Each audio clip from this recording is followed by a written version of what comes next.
आप लोगों के पास वो होगा, हमारे पास भी होगा, चलिए कोई बात।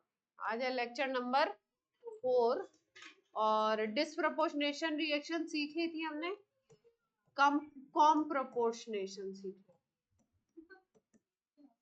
जस्ट अपोजिट है कॉम्प्रपोर्शनेशन रिएक्शन। क्या होती है समझ लेते हैं, जस्ट अपोजिट है। डिसप्रपोर्शनेशन में हम लोगों ने क्या बोला था, एक ही एलिमेंट का होगा ऑक्सीडेशन और उसी का होगा रिडक्शन। कल एक रिएक्शन देखी थी हमने, क्लोरीन की रिएक्शन NaOH से कराई थी, जब डाइल्यूट और कोल्ड से, तो NaCl NaClO और वाटर बना था, है ना।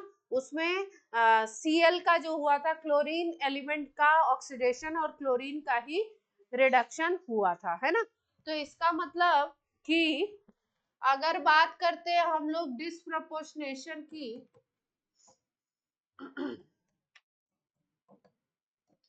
तो ये कहते हैं कि मान लो ये A एलिमेंट है, तो यही होगा ऑक्सीडाइज और यही होगा रिड्यूस, ये बात होती है, ठीक। कॉम्प्रपोर्शनेशन जस्ट अपोजिट है। जस्ट अपोजिट का क्या मतलब है कि मान लो एक सब्सटेंस ये है, दूसरा ये है, A और B है, ठीक। एक सब्सटेंस होगा ऑक्सीडाइज और दूसरा सब्सटेंस होगा रिड्यूस, और दोनों एक ही एंटाइटी बनाएंगे, कोई सी बना लेते हैं। जस्ट अपोजिट हो गया इसका, एक ही सब्सटेंस का ऑक्सीडेशन होके एक प्रोडक्ट बनता है, उसी सब्सटेंस का रिडक्शन होके एक प्रोडक्ट बनता है। यहाँ पे हम बोल रहे हैं एक रिएक्टेंट है, एक मॉलिक्यूल है, और ये दूसरा मॉलिक्यूल है B, ये ऑक्सीडाइज होगा और ये रिड्यूस होगा, दोनों मिलकर के एक ही मॉलिक्यूल बनाएंगे, एक ही एंटाइटी बनाएंगे, तो इसको हम लोग बोलते हैं कॉम्प्रपोर्शनेशन। तो ऐसे लिख लीजिए, फिर इसकी डेफिनेशन लिखवा देते हैं। ऐसे सिंबॉलिक लिखिए, फिर डेफिनेशन लिखिए। इसमें तो कुछ लिखी नहीं है, इसमें लिखा it is reverse of disproportionation, it is reverse of disproportionation।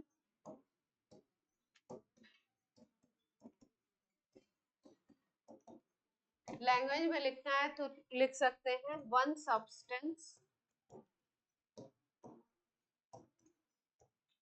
Oxidise and other substance reduces and forms same product।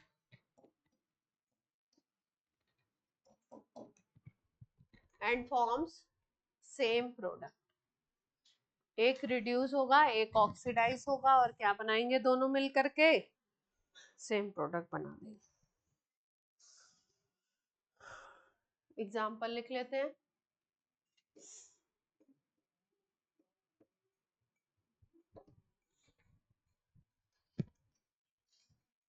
Definition लिख ली तो एग्जाम्पल लिखें। सबने नोट कर लिया, online offline? Yes ma'am.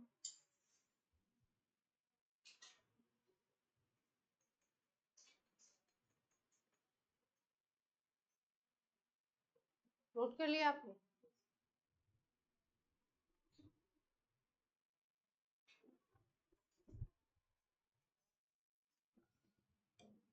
Example, Br minus BrO3 minus H plus अगर किसी reaction में लिखा है, इसका मतलब मीडियम है रिएक्शन का एसिडिक, एसिडिक मीडियम में रिएक्ट करते हैं आपस में और बनाते हैं Br2। क्या बना लेते हैं? Br2। अगर किसी रिएक्शन में मॉलिक्यूल्स के फॉर्मेट में ना लिख करके रिएक्शन आयंस के फॉर्मेट में लिखी हो, तो उस रिएक्शन को बोलते हैं आयनिक रिएक्शन। ये आयनिक रिएक्शन के फॉर्मेट में लिखा गया है।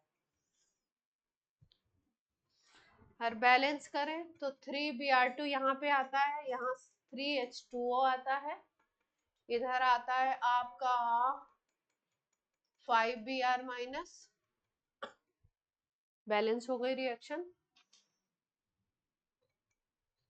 तो अगर यहाँ पे ध्यान से देखो तो आप क्या देखते हो, यहाँ पे एक Br का ऑक्सीडेशन नंबर कितना है, -1। जब ये Br2 बनाएगा तो ऑक्सीडेशन नंबर क्या हो जाएगा, 0।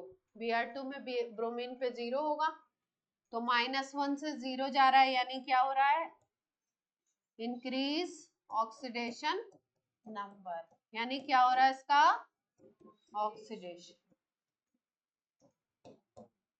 दूसरे वाले केस में BrO3 माइनस में देखते हैं, Br का क्या ऑक्सीडेशन नंबर है, यहाँ निकालोगे तो आएगा +5। BrO3 माइनस में निकालेंगे तो +5 आएगा, तो +5 से क्या आ रहा है, 0। तो ऑक्सीडेशन नंबर क्या हो रही है, डिक्रीज। इसका मतलब क्या हो रहा है, इसका रिडक्शन। एक सब्सटेंस का रिडक्शन, दूसरे सब्सटेंस का ऑक्सीडेशन, और प्रोडक्ट क्या हो रहे हैं, सेम बन रहे हैं। तो ऐसे रिएक्शन को बोलते हैं कॉम्प्रपोर्शनेशन रिएक्शन। डिसप्रपोर्शनेशन का जस्ट अपोजिट होगा। कोई दिक्कत? अभी तक का फेवरेट आपका डिसप्रपोर्शनेशन है, तो कभी कॉम्प्रपोर्शनेशन भी पूछ सकते हैं जेई में। नीट में तो नहीं पूछते, जेई में पूछ सकते हैं, है ना। वैसे जेई में आपका डिसप्रपोर्शनेशन जो है वो मेंशन्ड है एकदम प्रॉपर सिलेबस में, तो इससे सवाल आता है। अब हम लोग सीखते हैं इक्विवेलेंट मास निकालना है अगर किसी भी स्पीसीज का। जैसे मान लीजिए यहाँ बोले Br माइनस का निकालिए, BrO3 माइनस का निकालिए, या Br2 का निकालिए, रिएक्टेंट का भी निकाल सकते हैं, प्रोडक्ट का भी निकाल सकते हैं। तो इक्विवेलेंट मास कैसे निकालेंगे ये सीखते हैं आज हम लोग किसी भी रिएक्शन में। नोट हो गया? तो स्टार्ट करें। TM निकालना है, equivalent mass of oxidising agent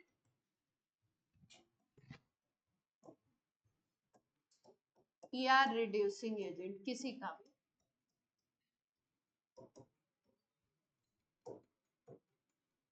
किसी का भी निकालना हो सकता है, किसी भी रिएक्शन में कोई भी मॉलिक्यूल दिया हो उसका अगर हमें निकालना है इक्विवेलेंट मास, तो हम कैसे निकाल, ठीक है। इसके लिए पहले एक सिंपल एग्जांपल लेते हैं हम लोग। जैसे मान लीजिए NH3 टूटता है और बनाता है N2 and H2, ठीक। तो इक्विवेलेंट मास आपको निकालना है, मान लीजिए NH3 का निकालना हो सकता है, ये 2NH3 लिख देते हैं। इक्विवेलेंट मास निकालना आपसे पूछ सकते हैं N2 का, इक्विवेलेंट मास निकालना पूछ सकते हैं आपसे H2 का, किसी का भी पूछ सकते हैं, तीनों में से किसी का भी इक्विवेलेंट मास निकालना पूछ सकते हैं। तो देखिए कैसे निकलेगा, ध्यान से देखिए। सबसे पहले क्या करना है, पहला स्टेप है कि आपको ये देखना है कि रिएक्शन बैलेंस होनी चाहिए। रिएक्शन क्या देखें आप, कि बैलेंस हो। यहाँ पे हमने देखा कि लेफ्ट हैंड साइड में 2 नाइट्रोजन है, राइट हैंड साइड में 2 नाइट्रोजन एटम है। लेफ्ट हैंड साइड में 2 into 3 6 हाइड्रोजन एटम है, राइट हैंड साइड में भी 6 हाइड्रोजन एटम है, 3 into 2 6 हाइड्रोजन होगा। तो यानी कि रिएक्शन बैलेंस तो है, पहला स्टेप तो अपना कंप्लीट है। उसके बाद क्या करते हैं, ऑक्सीडेशन नंबर राइट करते हैं। ऑक्सीडेशन नंबर लिखिए, सबकी ऑक्सीडेशन नंबर लिखेंगे, है ना। तो कैसे कैसे देखिए ध्यान से। अगर NH3 में हम लोग नाइट्रोजन की निकालते हैं, NH3 में अगर हम नाइट्रोजन की निकालें तो हाइड्रोजन की 1 मान लो, तो x इज इक्वल टू क्या आ जाएगा, -3। इसमें नाइट्रोजन की -3 और हाइड्रोजन की कितनी हो गई, +1। N2 तो फ्री स्टेट है, तो इसमें नाइट्रोजन की कितनी होगी, 0।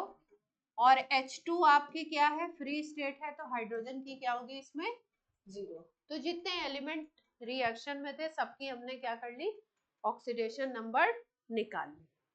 ठीक है, इस स्लाइड का जो कंटेंट है नोट हो गया, नोट कर लीजिए। तो नेक्स्ट स्लाइड पे निकालना सीखा जाए।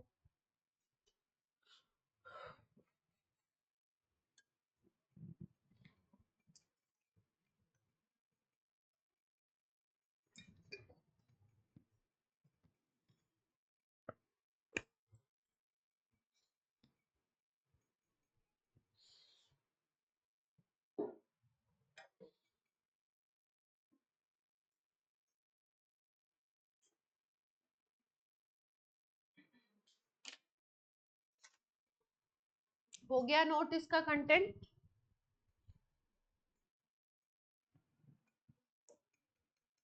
ध्यान से देखिएगा, बहुत छोटी सी चीज है, समझ आ गई तो आ ही जाएगी।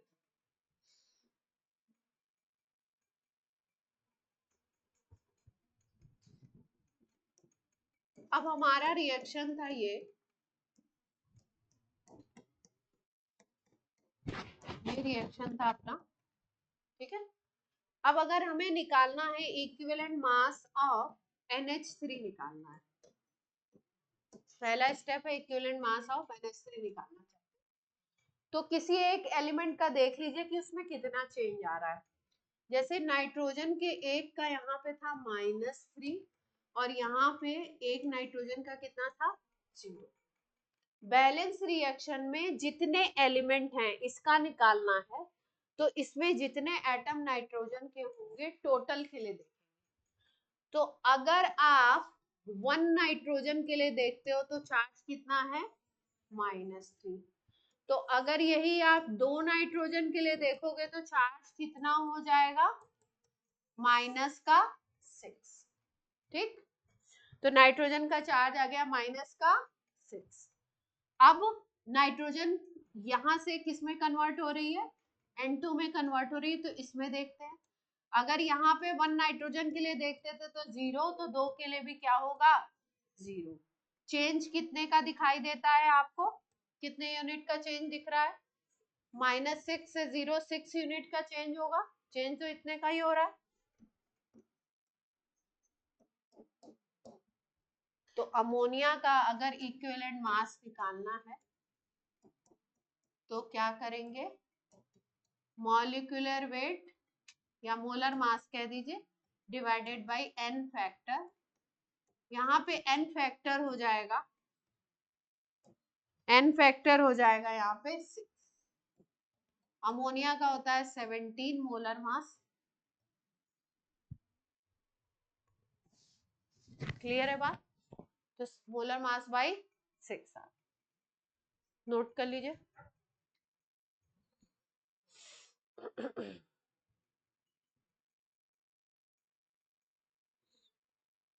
बात क्लियर है,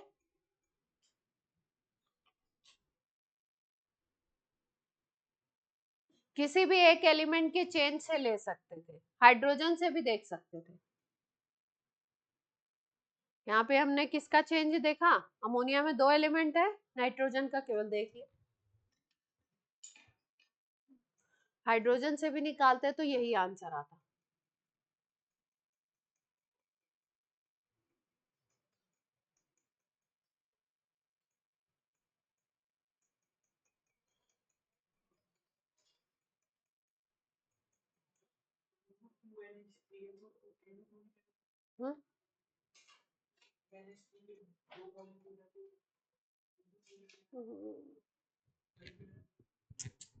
एक स्टेप गलत हो गया, कार्तिक के बोलने पे याद आया, एक स्टेप रॉन्ग है इसमें।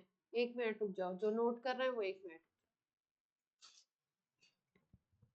एक स्टेप रॉन्ग हो गया। देखो ध्यान से देखो, जितने एटम है यहाँ पे ये नीचे वाले नंबर से हमें डिसाइड करना था चेंज। NH3 में बैलेंस रिएक्शन में तो हमने 2NH3 लिखा था, है ना, लेकिन NH3 को अगर इंडिविजुअली लिखोगे तो NH3 में कितने एटम हैं, केवल एक ही एटम है ना, तो हमें चेंज जब फॉर्मूला लिखते वक्त जितने एटम उसमें दिखाई दे रहे हैं उतने के हिसाब से लेना है। तो अगर अमोनिया में एक ही एटम दिख रहा है नाइट्रोजन का, तो चेंज हमें 2 का नहीं लेना था, कितने का लेना था, 1 का लेना था। एक में -3 था और यहाँ पे 0 था, ये जो 6 वाला नंबर है ये नहीं आएगा अपना। चेंज कितने का दिखाएंगे हम, केवल 3 यूनिट का चेंज आएगा। तो फॉर्मूला अपना क्या आएगा, इक्विवेलेंट मास का, इक्विवेलेंट मास का फॉर्मूला क्या बनेगा, बाई 3।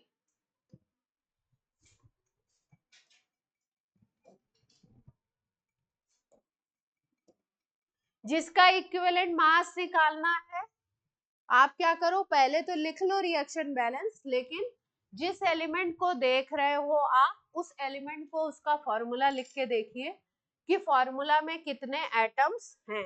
NH3 का हमने फॉर्मूला देखा, तो NH3 में नाइट्रोजन कितने एटम थे, 1 ही एटम थे, तो 1 एटम में चेंज देखना है।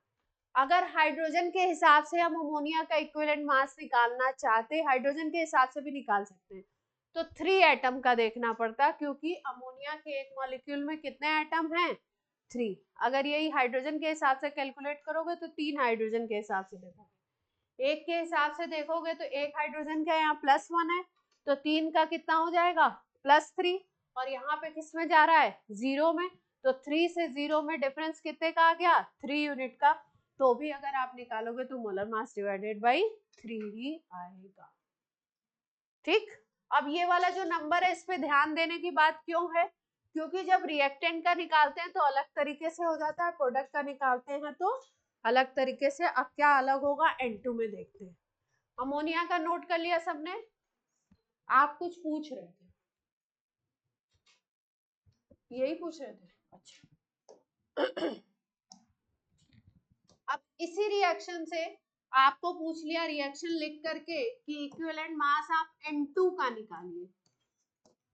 किसका कैलकुलेट करना है आपको, N2 मॉलिक्यूल का। तो अब रिएक्शन तो अपना यही है,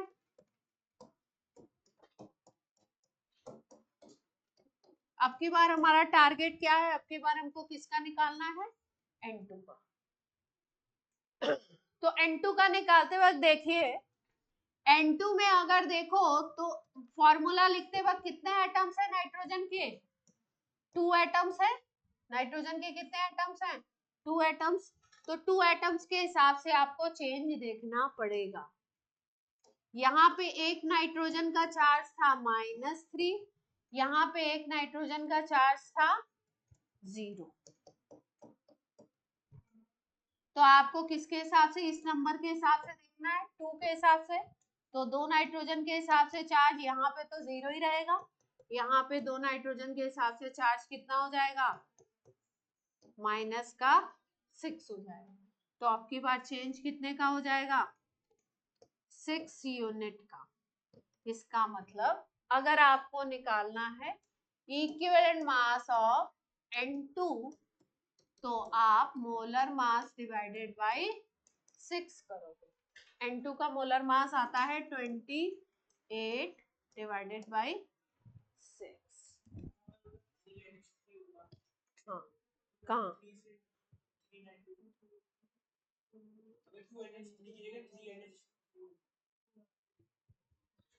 इससे मतलब नहीं है, जब इसका निकालना है तो इससे मतलब नहीं। क्या, कौन सा नंबर देखना है, ये नीचे क्या नंबर है,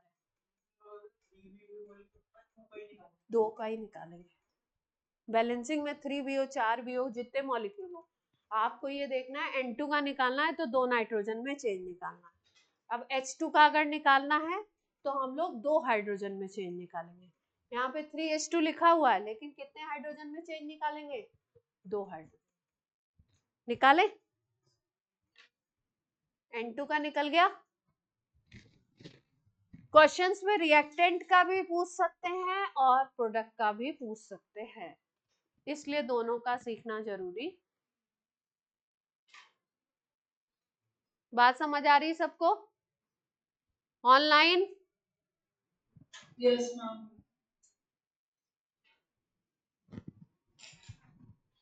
ऑनलाइन में उन्हीं के अलावा कोई और नहीं बैठा हुआ है?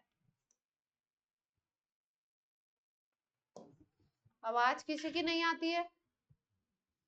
H2 का निकाला जाए? अब निकालना इक्विवेलेंट मास ऑफ H2, तो फोकस करेंगे किसके ऊपर?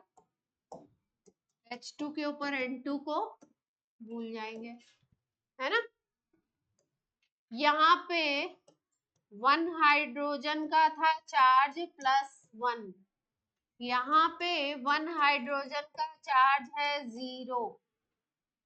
कितने हाइड्रोजन का देखना है, ये वाले नंबर डिसाइड करता है। 2 हाइड्रोजन का देखना है तो 0 ही होगा, और यहाँ पे 2 हाइड्रोजन का देखोगे तो क्या आ जाएगा? +2। तो चेंज कितने का आ गया? 2 यूनिट का आ गया, यानी इसका इक्विवेलेंट मास कितना आ जाएगा? मोलर मास, हाँ, क्योंकि यहाँ पे H2 है ना। H2 इसका निकालना है आपको, H2 का निकालना है, तो H2 का निकालने के लिए फॉर्मूला लिखा हाइड्रोजन का, तो H2 आया, तो 2 हाइड्रोजन किसमें? NH3 में। तो NH3 में हमने नाइट्रोजन के हिसाब से निकाल दिया था, कंपाउंड में किसी भी एक एलिमेंट के हिसाब से निकाल सकते हो। जब हाइड्रोजन के हिसाब से निकालोगे तो 3 को लेकर के निकालोगे, सेम आंसर आएगा। अमोनिया का इक्विवेलेंट मास नाइट्रोजन में चेंज के हिसाब से भी निकाल सकते हैं, हाइड्रोजन में चेंज के हिसाब से भी निकाल सकते हैं। जब नाइट्रोजन में चेंज के हिसाब से अमोनिया का इक्विवेलेंट मास निकालोगे तो एक नाइट्रोजन में चेंज देखोगे, क्योंकि अमोनिया लिखते वक्त यहाँ पे नाइट्रोजन का 1 एटम है, लेकिन कहाँ 3 है नाइट्रोजन। अगर हाइड्रोजन के हिसाब से निकालोगे तो 3 हाइड्रोजन का चेंज लोगे। अगर हाइड्रोजन का इस निकालना है, इसका निकालना है, H2 का हमें केवल निकालना है, तो हमें इससे कोई मतलब ही नहीं है, हमें इस नंबर को देखना है। ठीक है, एक एग्जांपल और ले लेते हैं। हाँ, अमोनिया का हमें, हाँ, तो 3 एटम लेंगे, किधर 2 है, उससे मतलब नहीं, निकालना अमोनिया का है। ये यहाँ तक बात क्लियर है? यहाँ तक बात क्लियर है?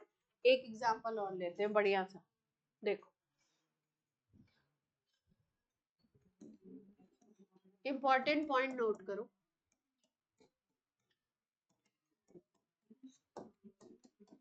जिसका भी इक्विवेलेंट मास आपको निकालना है, जैसे इक्विवेलेंट मास निकालना है अमोनिया का, किसका निकालना है?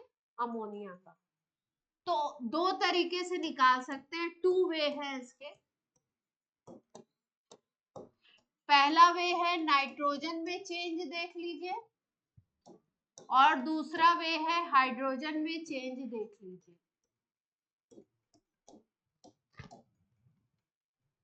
पहला वे है हाइड्रोजन में, नाइट्रोजन में चेंज देख सकते हैं आप, दूसरा वे है हाइड्रोजन में चेंज देख सकते हैं। दोनों में से कोई भी आप यूज कर सकते हैं।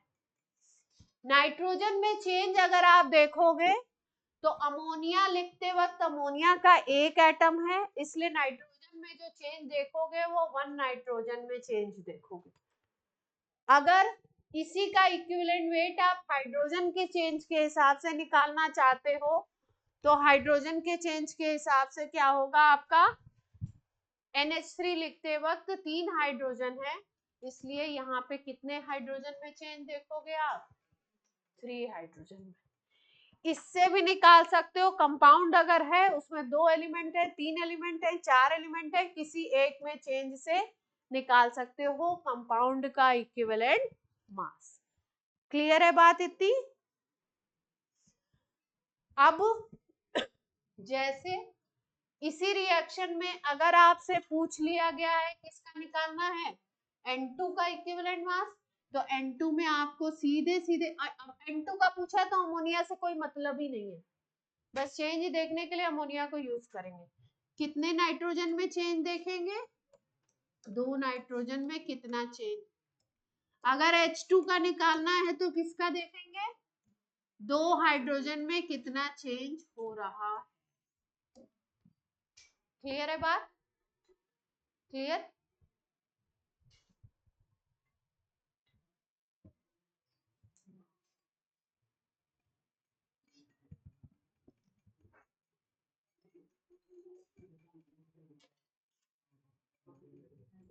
ठीक है, ओके। देखो ध्यान से, एक बात और समझो, ऐसा क्यों हुआ हम अमोनिया का इक्विवेलेंट मास नाइट्रोजन के चेन से भी निकाल पा रहे हैं और हाइड्रोजन के चेन से भी निकाल पा रहे हैं, सेम आंसर क्यों आ रहा है? इस बात को समझते हैं थोड़ा सा। अमोनिया मॉलिक्यूल को अगर लिखोगे तो अमोनिया पे चार्ज कितने का आता है? यहाँ पे -3 का, और 3 हाइड्रोजन के हिसाब से अगर चार्ज देखो तो कितना आता है? +3 का। इसका मतलब जितना नेगेटिव चार्ज होता है उतना ही पॉजिटिव चार्ज होता है। किसी भी केमिकल रिएक्शन में अगर एक स्पीसीज इलेक्ट्रॉन दे रही होती है तो दूसरी स्पीसीज डेफिनेटली इलेक्ट्रॉन ले रही होती है। एक अगर 5 इलेक्ट्रॉन रिलीज करेगी तो दूसरी स्पीसीज उसी 5 इलेक्ट्रॉन को गेन करेगी। कोई अगर 5 इलेक्ट्रॉन रिलीज कर रहा है तो उसमें +5 यूनिट का चार्ज आएगा, और अगर कोई 5 इलेक्ट्रॉन गेन करेगा तो उसपे -5 यूनिट का चार्ज आएगा। लेकिन हमें यहाँ प्लस और माइनस से मतलब ही नहीं है। इक्विवेलेंट मास निकालते वक्त हमें किससे मतलब है? कितना एक्स्ट्रा चार्ज आ रहा है, कितने का चेंज हो रहा है। तो अगर कहीं पे +5 कोई 5 इलेक्ट्रॉन देता है तो उसके इक्विवेलेंट मास को निकालने के लिए आप 5 से डिवाइड करते हो, और अगर कोई 5 इलेक्ट्रॉन गेन करता है तो उसका भी इक्विवेलेंट मास निकालने के लिए हम 5 से ही डिवाइड करते हैं। अमोनिया में क्योंकि 2 कंपोनेंट हैं, एक पॉजिटिव वाला और एक नेगेटिव वाला, एक के ऊपर नेगेटिव चार्ज है, एक के ऊपर पॉजिटिव, तो ओवरऑल में हमने देखा जितना टोटल नेगेटिव चार्ज है उतना ही टोटल पॉजिटिव चार्ज है। तो किसी के भी चेंज से अमोनिया का इक्विवेलेंट मास कैलकुलेट किया जा सकता है। क्लियर है बात? अब एक एग्जांपल करते हैं तो थोड़ा सा और आपके दिमाग में बात आएगी। मैंने अभी उसकी शीट देखी थी नीट की, उसमें काफी सारे सवाल थे इसके।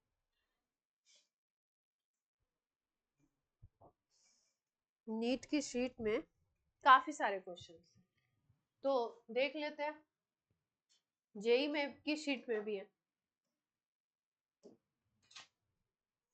क्वेश्चन किया जाए।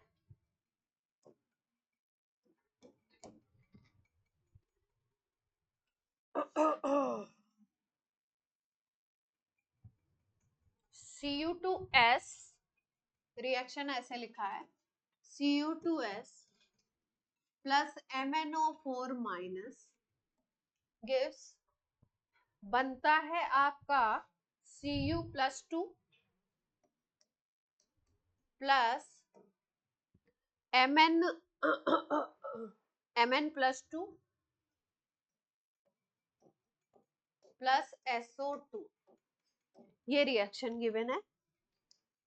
अब आपको पूछ रहे हैं ये कि इक्विवेलेंट वेट निकालिए Cu2S, किसका इक्विवेलेंट मास निकालना है?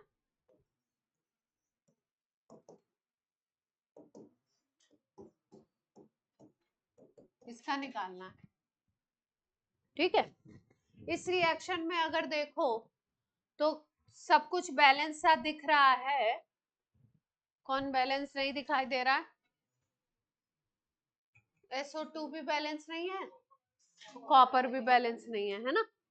चलो ठीक है, कोई बात नहीं, बैलेंस नहीं करते हैं, हम निकालने की कोशिश करते हैं। किसका निकालना है हमको? Cu2S का निकालना है। तो या तो कॉपर का चेंज निकाल लो कॉपर में चेंज से निकाल सकते हैं या सल्फर में चेंज से निकाल सकते हैं। ठीक, अब यहाँ पे हमें एक चीज ध्यान रखनी पड़ेगी, वो चीज हमें पहले से पता होनी चाहिए, नहीं मालूम है तो अभी बता रहे हैं हम आपको। कॉपर किसी या कोई भी एलिमेंट, कोई भी मेटल अगर सल्फर के साथ कंपाउंड बनाता है तो उस कंपाउंड को बोलते हैं सल्फाइड। क्या बोलते हैं? सल्फाइड। जैसे आयरन के साथ बनाएगा तो आयरन सल्फाइड, कॉपर के साथ तो कॉपर सल्फाइड। और उसमें सल्फर का जो ऑक्सीडेशन नंबर होता है सल्फाइड में, वो होता है -2। ये हमें याद रखना पड़ेगा, तभी इस तरीके के क्वेश्चन। सल्फाइड में सल्फर का ऑक्सीडेशन नंबर कितना होता है एक सल्फर का? -2। ठीक है, तो अब हम Cu2S जो दे रखा है इसका निकालना है। तो Cu2S में पहले कॉपर का ऑक्सीडेशन नंबर निकालें। Cu2S में हम पहले कॉपर का ऑक्सीडेशन नंबर निकालना चाहते हैं, तो 2x। सल्फर का कितना लेना है इसमें मैंने क्या सिखाया आपको? -2। सल्फाइड है एक सल्फर का, -2 लेना है। तो 2x इज इक्वल टू +2, तो x इज इक्वल टू क्या आ गया? प्लस। यानी यहाँ पे कॉपर का कितना ऑक्सीडेशन नंबर आया? +1। और यहाँ पे कितना ऑक्सीडेशन नंबर दिखाई दे रहा है? सीधे सीधे +2। ठीक, अब इसमें कॉपर कितने हैं? 2 हैं, तो 2 कॉपर के हिसाब से देखना पड़ेगा। एक कॉपर का 1 Cu का हमने कितना लिया है? +1, तो 2 Cu का कितना आ जाएगा? +2। ठीक, क्लियर है बात? अब अगर ध्यान से देखो तो यहाँ पे चेंज अगर देखें हम लोग तो कितना आएगा? यहाँ पे 2 कॉपर का ले लिया, अब यहाँ पे भी 2 का देखना पड़ेगा। इधर कॉलम बना लेते हैं, प्रोडक्ट को ले लेते हैं, यहाँ रिएक्टेंट लिया है। यहाँ पे 1 कॉपर पे कितना चार्ज है? +2 का, तो 2 कॉपर पे लेना पड़ेगा ना, कितना चार्ज आ जाएगा? डबल हो जाएगा, प्लस। तो चेंज कितने का आ गया? चेंज कितने यूनिट का है? 2 यूनिट का हुआ ना चेंज? हाँ, क्योंकि इसका निकालना है और इसमें कॉपर 2 है, तो 2 के हिसाब से निकालना पड़ेगा। ठीक, तो 2 यूनिट का चेंज आ गया, यानी इसका क्या आना चाहिए? Equivalent mass, molar mass divided by option दिए, molar mass divided by 2, molar mass divided by 6, molar mass divided by 8, molar mass divided by 4।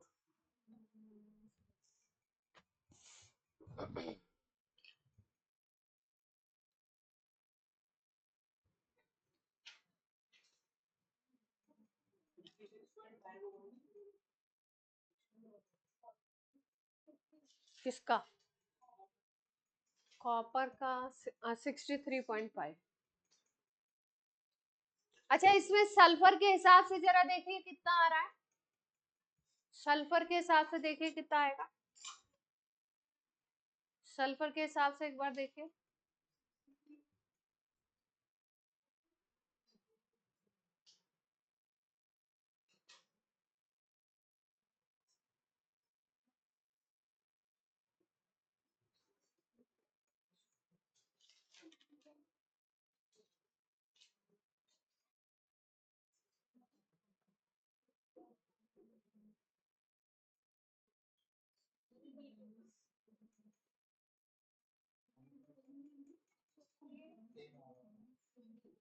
Sulphur के हिसाब से सेम आ रहा है।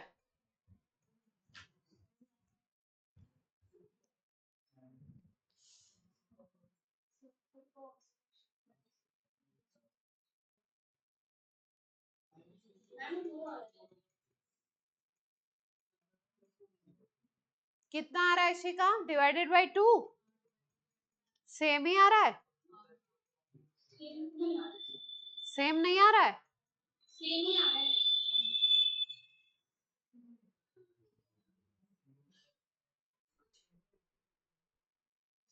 किसमें 6 का डिफरेंस है?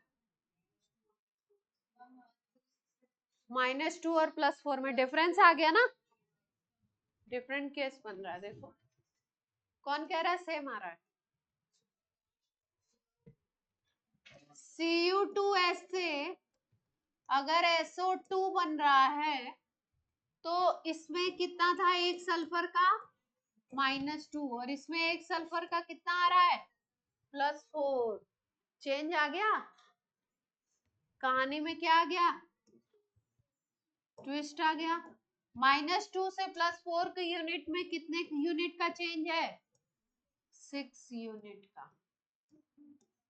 देख पा रहे हैं? 6 यूनिट का चेंज आ रहा है। तो क्या करें इक्विवेलेंट मास में फिर? अब तो दोनों से अलग अलग आ गया, अब क्या करें? दोनों से अलग अलग आ गया। जब दोनों से अलग अलग आ जाता है तो दोनों के चेंज को प्लस करेंगे।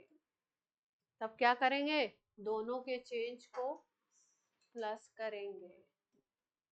6 + 2, टोटल चेंज कितने यूनिट का हो गया?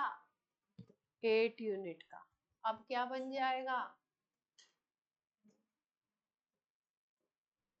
तो अगर हमने बाई 2 किया और दोनों से चेक नहीं किया तो क्या हो जाएगा? अपनी घंटी बज जाएगी। हाँ, पूरे Cu2S का, पूरे का मोलर मास लेंगे डिवाइडेड बाय 8, नॉट 2। ये क्या बन गया अपना?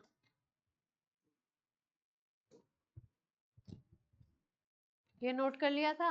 गलत भी नोट कर लीजिएगा, तो पहले गलत ही दिमाग में आएगा।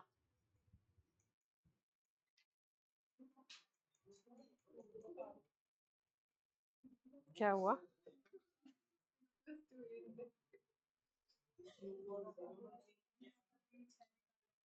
चल, अब अपनी एक रिएक्शन थी डिस्प्रपोर्शनेशन, उसका भी निकालना सीखते हैं।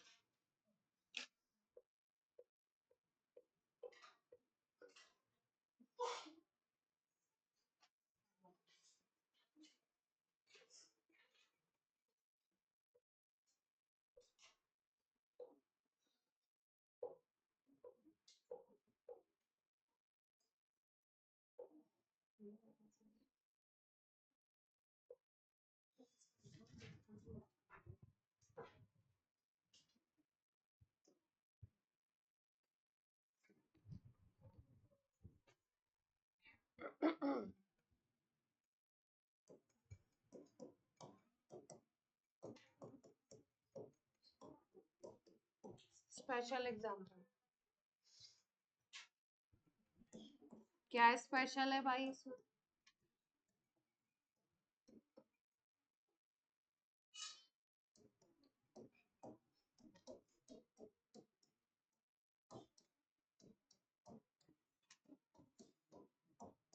ये पॉपुलर है, बहुत इंपॉर्टेंट है, बार बार पूछते हैं।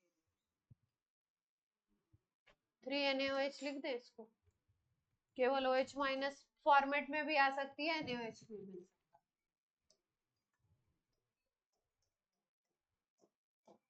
देखो जरा बैलेंस है रिएक्शन,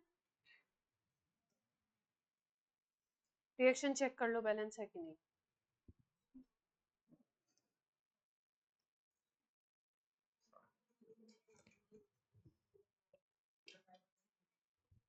नहीं है? क्या बैलेंस नहीं है? ऑक्सीजन बैलेंस नहीं है। 3H2O करें तो बात बनेगी?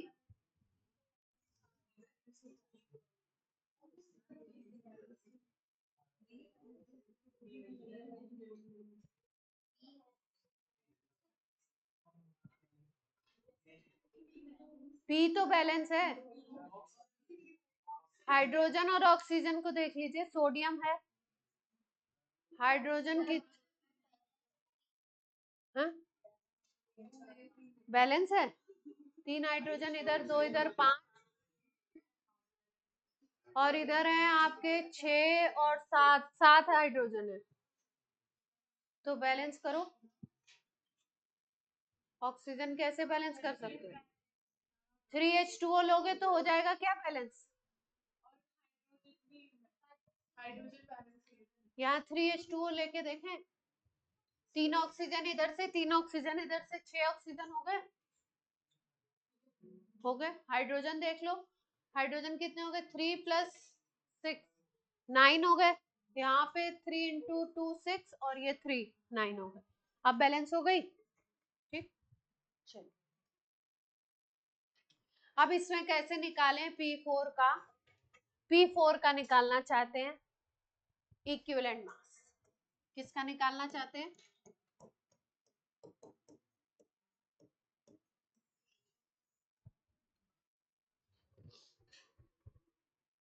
इसमें भी जो चेंज आएगा उसको जोड़ेंगे, जो चेंज आएगा उसको क्या करेंगे? जोड़ना पड़ेगा। यहाँ पे एक फास्फोरस का कितना है? 0। pH3 में जब एक फास्फोरस का निकालते हैं तो आता है -3। जैसे NH3 ग्रुप का है ये, तो NH3 में नाइट्रोजन का -3 आता है ना, वैसे ही फास्फोरस का यहाँ पे कितना आएगा? यहाँ पे निकाल के दिखाओ फास्फोरस का कितना आएगा, जल्दी से प्रोडक्ट में बताइए, इसमें फास्फोरस का कितना आएगा, जल्दी से बता दीजिए।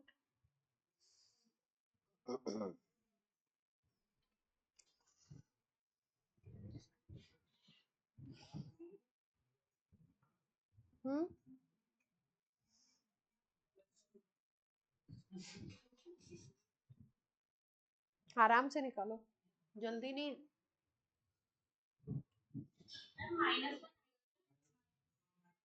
किसका? हार्ड पी का? नहीं, -1 नहीं आया, निकालो फिर से। +1। ऐसे देखते हैं ना, मॉलिक्यूल को लिख लो, देखो ध्यान से, ऐसे भी निकाल सकते हो आप। मॉलिक्यूल लिख लिया आपने, बोर्ड पे देखिए, मॉलिक्यूल लिख लिया आपने। अब आपको निकालना किसका है? फास्फोरस का। बाकी सबका लिख लो, इसका +1, इसका इन दो का +2 हो जाएगा, तो टोटल पॉजिटिव चार्ज यहाँ पे कितना बन रहा है? +3। 2 ऑक्सीजन का लोगे तो कितना बनेगा? -4। तो -4 और +3 का डिफरेंस कितना आएगा? 1 का डिफरेंस आएगा। इसका मतलब फास्फोरस का +1 है, तभी तो +4 और -4 बराबर होंगे। तो ये कितना आ रहा है इसका? +1। सबके ऑक्सीडेशन नंबर मालूम है, पेन चलता नहीं है, कॉपी सामने रखी रहती है, गलत सलत बताते रहते हैं। कार्तिक आपको ही बोल रही हूँ। माइंड में क्वेश्चन करना बहुत अच्छी बात होती है, बट पेन भी चलाना चाहिए। मैं ये नहीं कह रही हूँ mental exercise is bad, good, but only mental exercise वो खतरनाक है। ठीक है, P4 का निकालना है तो इतना कॉन्सेप्ट क्लियर है कि 4 फास्फोरस के लिए चेंज देखेंगे हम लोग, और 4 फास्फोरस के हिसाब से चेंज, अगर इसमें अगर ध्यान से देखो तो ये 4 फास्फोरस किस में जा रहे हैं? एक फास्फोरस तो इसमें जा रहा है, और आपके 3 फास्फोरस किस में जा रहे हैं? इसमें जा रहे हैं, क्योंकि ये केस किसका है? डिस्प्रपोर्शनेशन का। तो निकाल के देखते हैं। पहली रिएक्शन है जिसमें P4 किस में चेंज हो रहा है? pH3 में, है ना। इसमें देखते हैं P4, क्योंकि ओरिजिनल स्टेट है, नेचुरल स्टेट है फास्फोरस की, तो 0 होगा इसका ऑक्सीडेशन नंबर। pH3 में एक ही फास्फोरस है, तो यहाँ पे अगर देखोगे तो कितना आ जाएगा? -3। लेकिन क्योंकि 4 फास्फोरस के हिसाब से निकालना है, तो 4 फास्फोरस के हिसाब से निकालोगे तो कितना आएगा? यहाँ पे 4p के हिसाब से 0, और यहाँ पे 4p के हिसाब से कितना आ जाएगा आपका? -3 × 4 -12। तो ओवरऑल में अगर देखो तो चेंज कितने का दिखाई दे रहा है आपको? 12 यूनिट का दिखाई दे रहा है पहले वाले के हिसाब से। ठीक, अभी नोट मत करिए, अब दूसरे के हिसाब से निकाल के देख लेते हैं। P4 किस में बन रहा है? दूसरे वाले में NaH2 PO2 बना रहा है ना। यहाँ पे एक फास्फोरस का भी 0 था, 4 फास्फोरस का भी क्या होगा 0। यहाँ पे एक फास्फोरस का हमने कितना निकाला था +1, 4 फास्फोरस का कितना आएगा आपका +4। ठीक है, तो चेंज यहाँ से कितने यूनिट का आ गया 4 यूनिट का। कितने यूनिट का चेंज आ रहा है,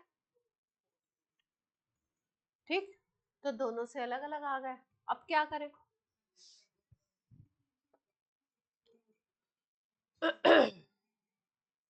अब एक के हिसाब से तो निकालेंगे तो m/12 आएगा, और दूसरे के हिसाब से निकालेंगे तो क्या आ जाएगा m/4 आ जाएगा। तो दोनों को जोड़ दें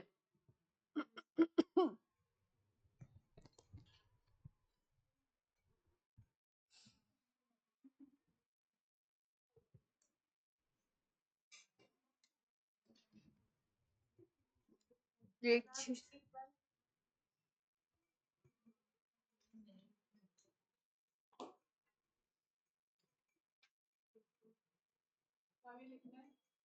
हाँ लिखिए, चेंज तो दिख ही रहा है ना, चेंज तो यही है।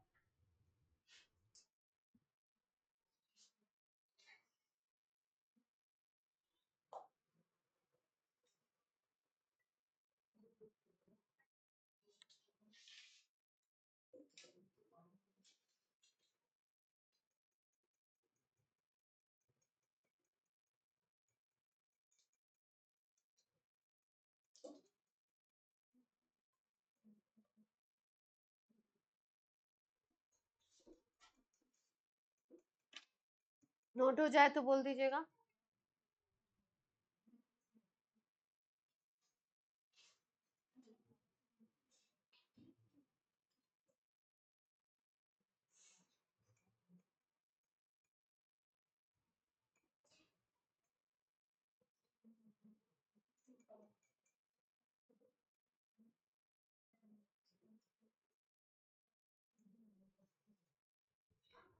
अब क्या बनेगा इसका equivalent mass,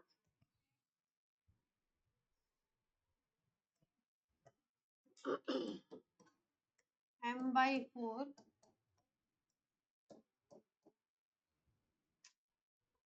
m/4 plus m/12, तो कितना बन जाएगा ओवरऑल में अगर देखें तो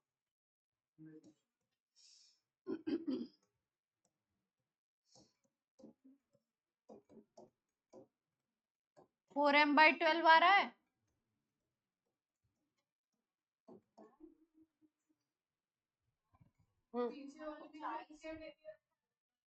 क्या पीछे वाले में क्या करा था हमने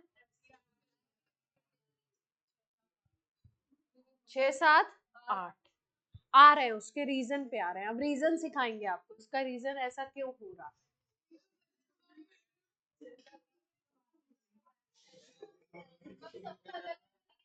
ना ना ना, अभी अभी बता, अभी इसको 1 मिनट के लिए चिल चिल करो तो क्यों सबके मेथड अलग अलग हो रहे हैं 1 मिनट के लिए। This is wrong.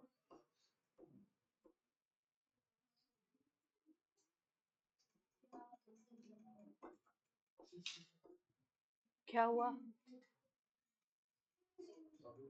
अरेंज कह रहे हैं कि तो फिर मैम गलत है, तो फिर नोट क्यों कर रहे हैं ना।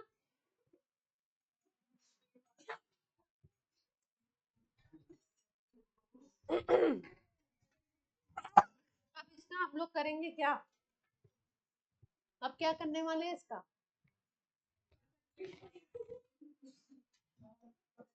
PM जानते हैं, नहीं प्राइम मिनिस्टर नहीं था।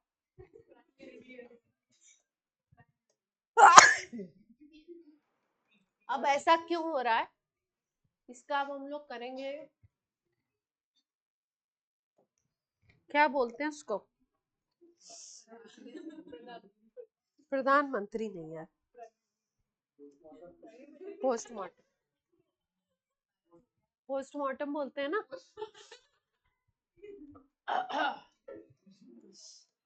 P4 से बनाया था हमने PH3 और P4 से बनाया था हमने NaH2PO2, ये बनाया था, है ना, ये दो स्पीसीज बनी थी। अब ध्यान से देखो, अगर देखा जाए यहाँ पे 4PH3 यहाँ पे कर दो बैलेंस करने के लिए,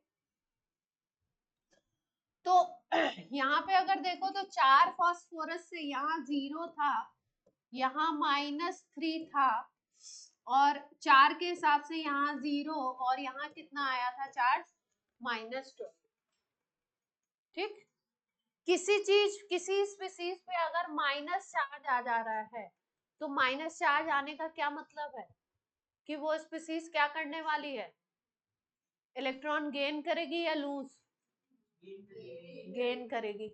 तो इसका मतलब हम ऐसे कह सकते हैं कि P4 ने 12 इलेक्ट्रॉन गेन किए, तो ये PH3 बना, ऐसा कह सकते हैं, तभी इस पे -12 का चार्ज आया।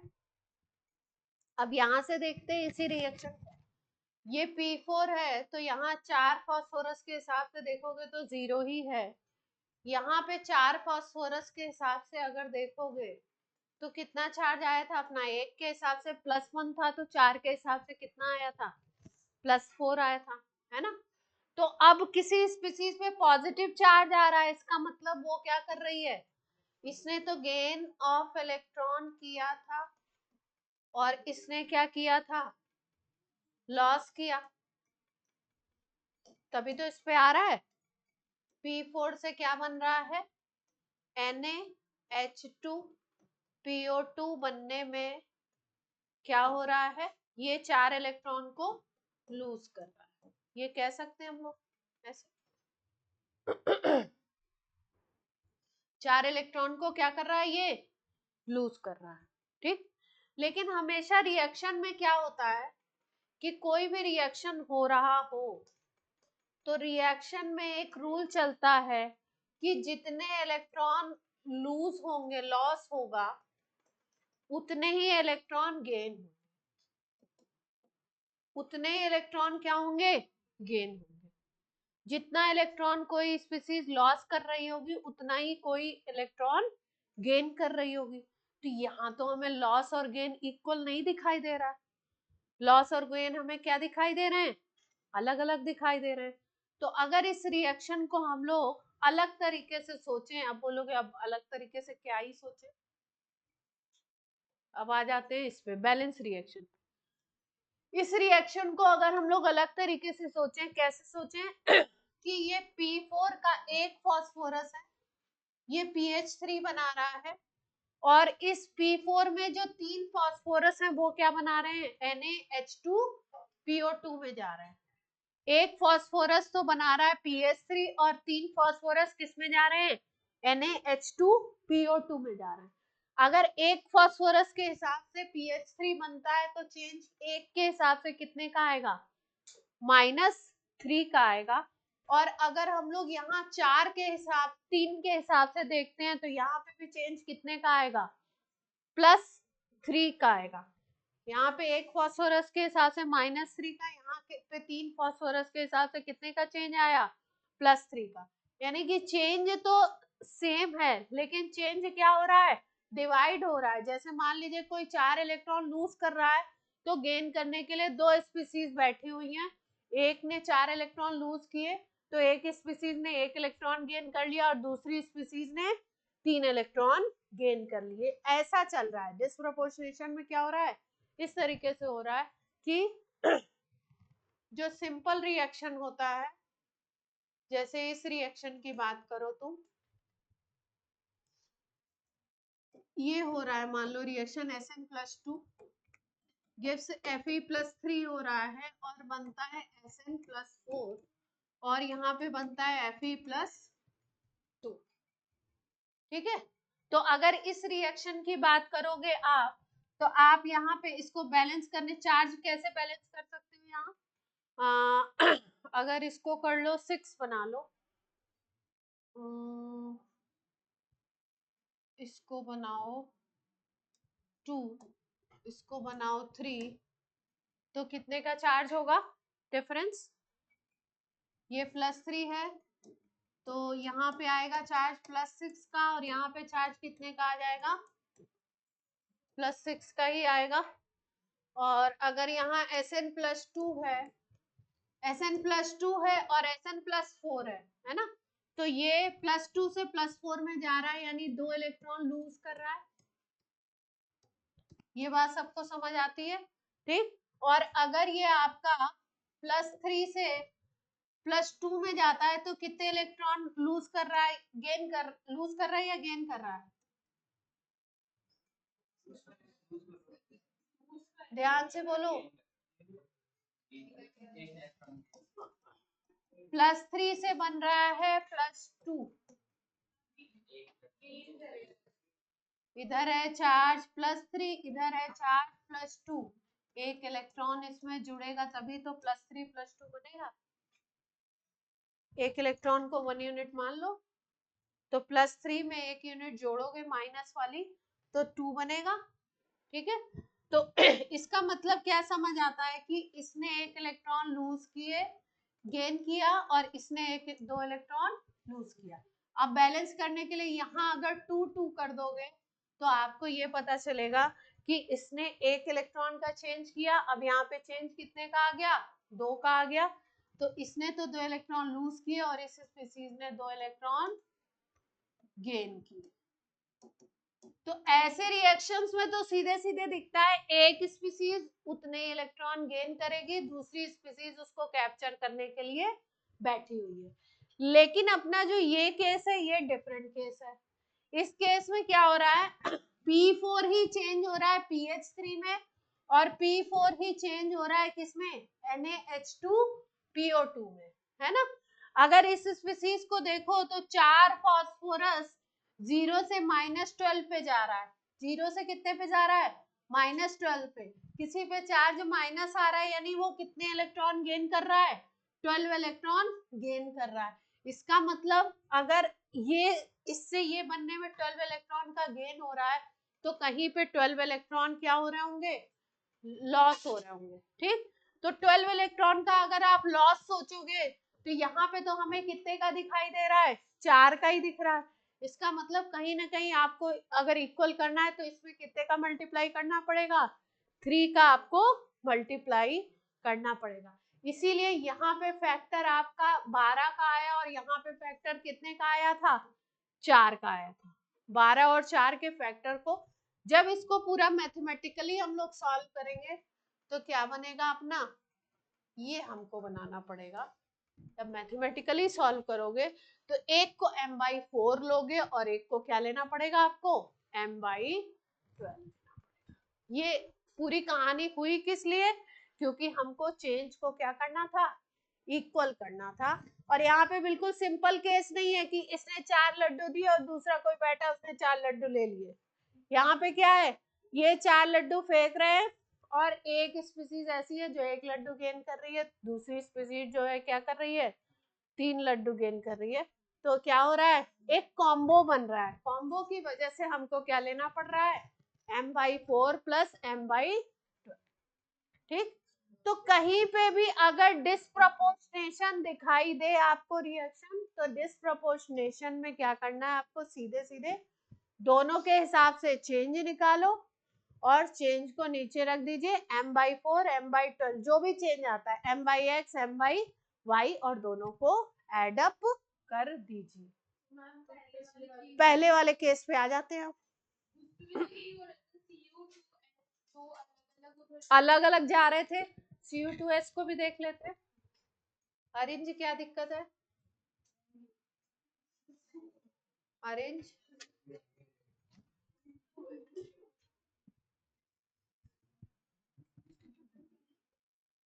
Cu2S को अगर देखो तो ये रही स्पीसीज Cu2S, और ये किस में जा रही है? कॉपर +2 बना रही है, और क्या बना रही है? SO2 बना रही है। दोनों जगह अलग अलग चार्ज है ना? अब चार्ज इसमें जरा निकालो। अरेंज कॉपी में लिखो, बहुत हंसी आ रही है। इम्पोर्टेंट टॉपिक चल रहा है और तुम्हें हंसी आ रही है। रिएक्शन बोलो, ये वाला क्या लिखा था हमने? Cu+2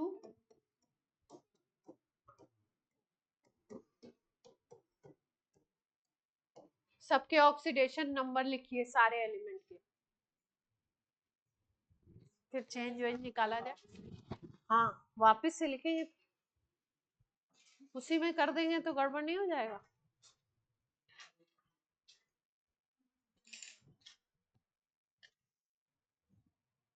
सबके ऑक्सीडेशन नंबर लिखिए सारे एलिमेंट। अरिन जी इधर आओ, इधर बढ़ो, शैतानी कर रहे हैं आगे बैठ के।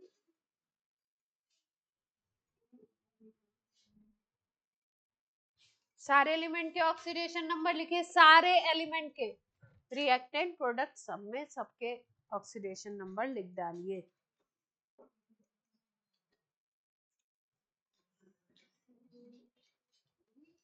नीट का पता नहीं, जेई में तो आ जाएगा सवाल। नीट का तो पकड़ो, हल्के क्वेश्चन आते हैं, लिख लिए। हाँ मॉडरेट सा आता है, इजीली।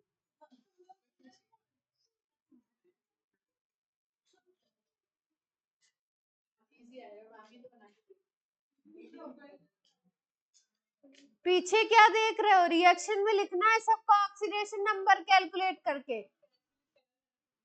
पीछे पेज में कहाँ जा रहे हो?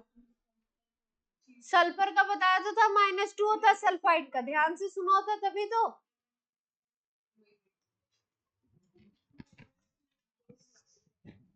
ध्यान कहीं और रहता आधे टाइम तक। सब लोग निकालेंगे ऑनलाइन ऑफलाइन। एक एक एलिमेंट का ऑक्सीडेशन नंबर लिखिए नीचे। Mn का निकालिए, होता क्या है इसमें? राइट हैंड साइड में लिखा हुआ है और लेफ्ट हैंड साइड में निकालना है। राइट हैंड साइड में तो लिखा ही हुआ है, कॉपर पे भी लिखा है, Mn पे भी लिखा है। सल्फर और ऑक्सीजन का लिखना है अलग अलग।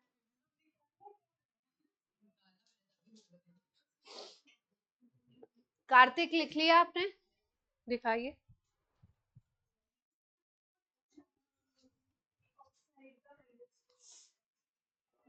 +1 -2 +7। एक ऑक्सीजन का लिखना है, दाता प्रभु -8 क्यों लिख के बैठे? टोटल नहीं,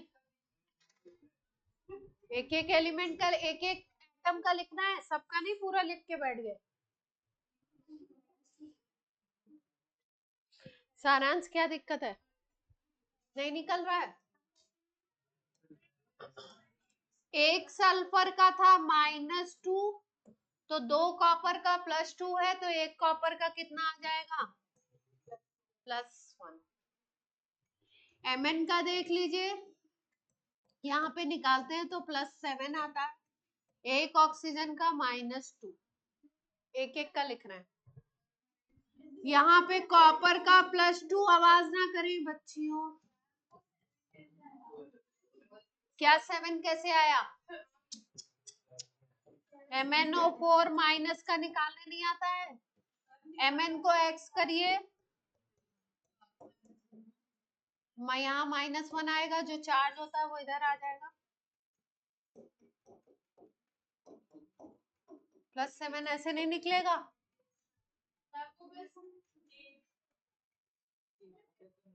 क्या एक?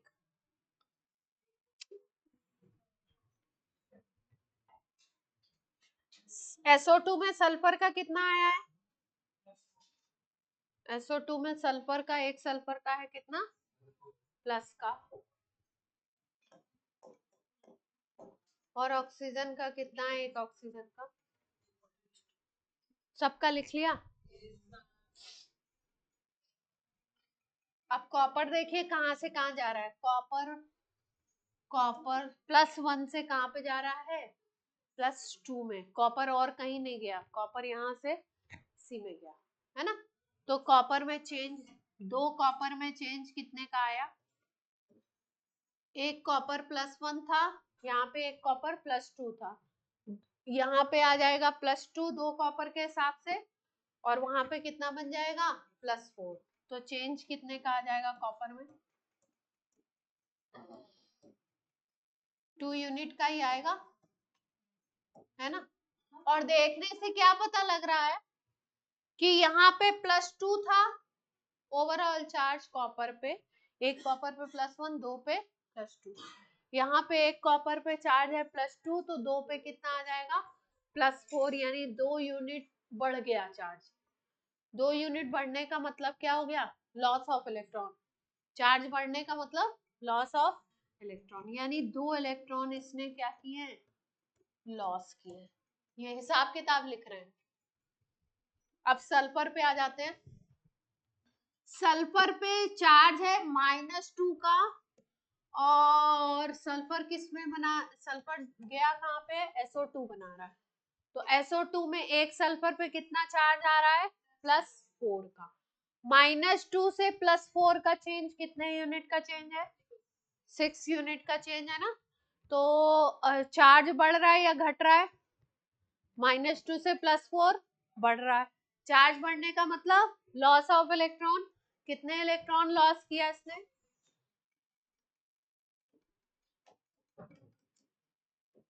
6 दिख रहे हैं यहाँ से।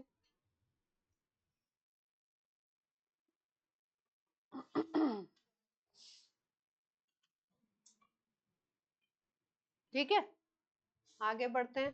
Mn पे देखिए चार्ज कितने का है +7 का है।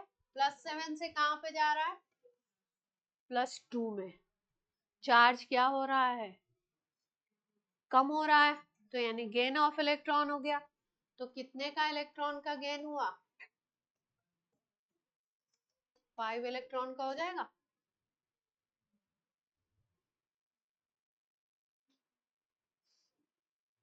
ऑक्सीजन में देख लीजिए -2 था और कितना हुआ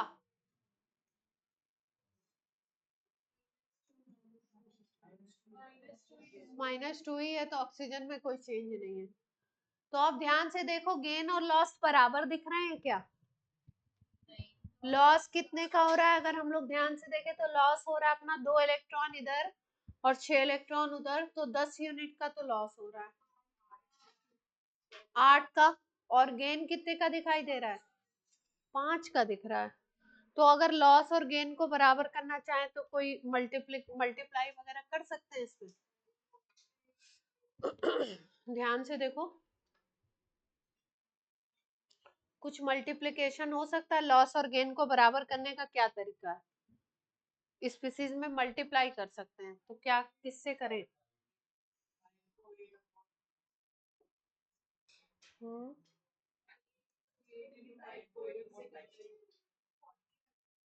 अच्छा इनको कह रहे हैं 8 से मल्टीप्लाई कर दें और 5 वाले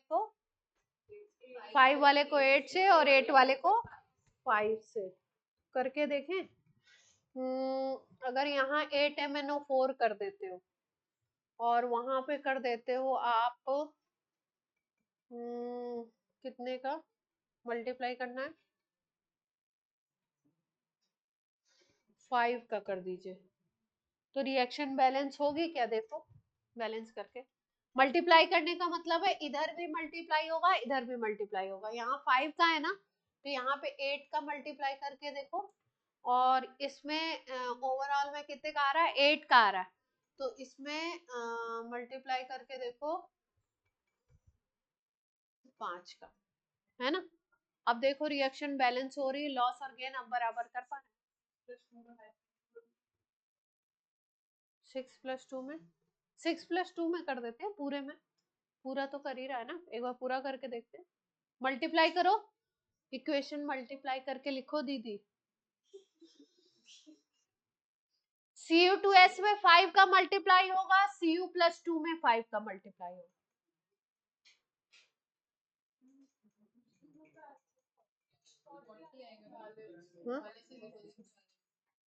सेम बन जाएगी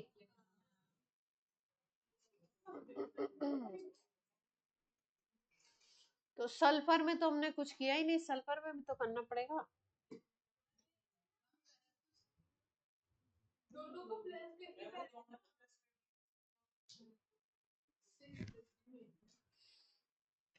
ये बनाया हमने 5Cu2S और यहाँ पे क्या किया था 8MnO4 माइनस। यहाँ पे हम कुछ भी नहीं कर रहे हैं, करना तो पड़ेगा कॉपर बैलेंस करने के लिए। यहाँ पे हमने किया 8Mn+2 और सल्फर वाले में क्या हुआ था, कितने का था, 5 का था, 5SO2 है ना। ये बन रहा है, दोनों तरफ मल्टीप्लाई होगा ना। यहाँ पे अब देखो रिएक्शन बैलेंस हो रही है नहीं हो रही, सब कुछ बैलेंस है।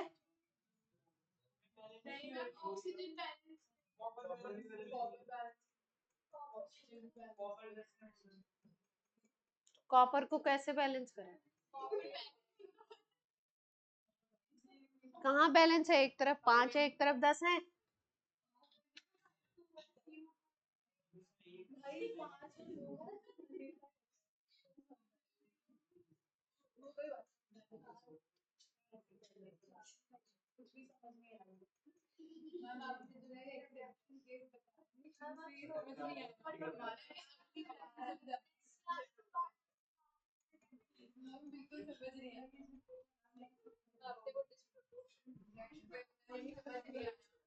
डिस्प्रपोर्शनेशन में बत्ती गुल हो गई अपनी,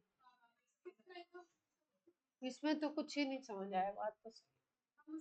हम दोनों के चेंज को बराबर करना चाहते थे लेकिन कहीं से भी ये बराबर हम लोग नहीं कर पाए। आप क्यों इरेज कर रहे हो, अभी फिर लिखना पड़ेगा तो चेंज।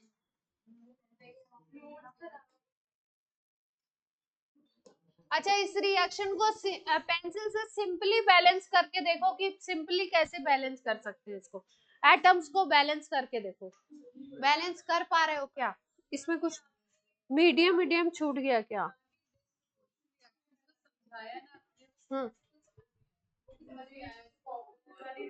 बेसिकली डिसप्रपोर्शनेशन तो आ गई थी ना,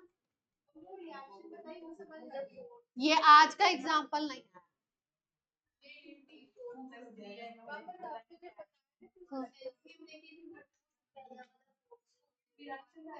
इसमें 2 से मल्टीप्लाई कर लें, अब सब कुछ बैलेंस दिख रहा है।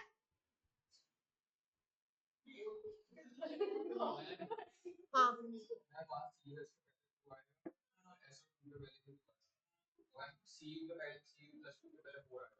यहाँ 2 कर दें, यहाँ 4 कर दें और SO2 पे 2 कर दें, तो सब बैलेंस आउट है, ऑक्सीजन वगैरह सब पक्का। अच्छा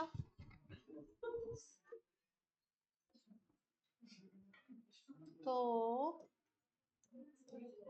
यहाँ पे बन गए 4 कॉपर एटम, यहाँ पे भी 4 बन गए, यहाँ पे आ गया चेंज +1 था ना, और यहाँ पे कितना था, +2 था, तो +8 का चार्ज बन गया यहाँ पे, है ना। यहाँ पे Mn में कुछ चेंज ही नहीं किया, +7 था, +7 से +2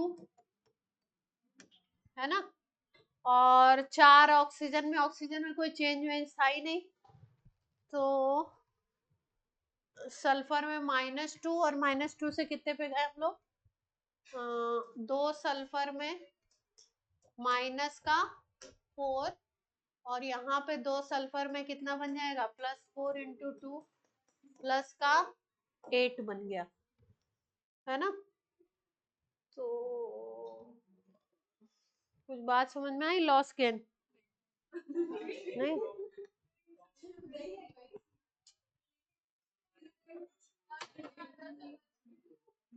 पहले वीडियो तो